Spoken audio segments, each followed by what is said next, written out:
I was tired of all, sin is fun for a season, right?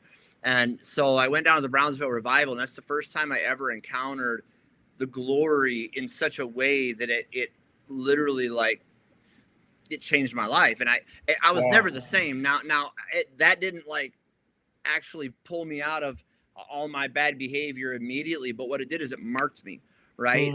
I can remember walking in. We stood in line at 7 in the morning, or 6 or 7 in the morning. We got in line. We stood in line all day.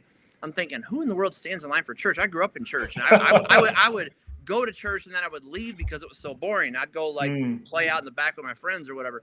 And but when I walked into that building around 4 in the afternoon after waiting in the sun all day, I stepped in, and it was like I stepped into a ball of Jello. It was so thick. The atmosphere was thick with God's presence.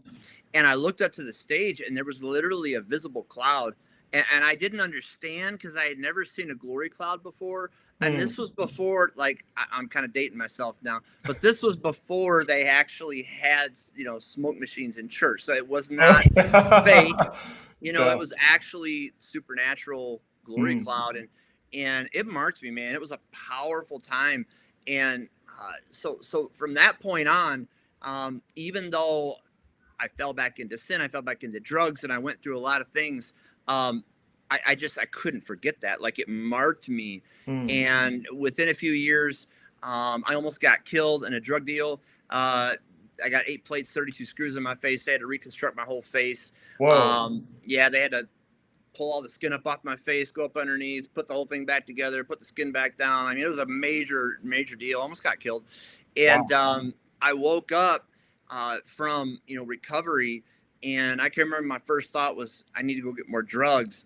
And literally the audible voice of God came in the room, shook the whole room, and said, Matt, if you go back out there, I'm not going to protect you anymore, and you will die.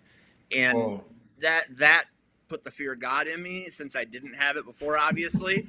It's one thing to know that, like, I'm good, my mom and dad are praying for me, I'll be fine, do whatever I want.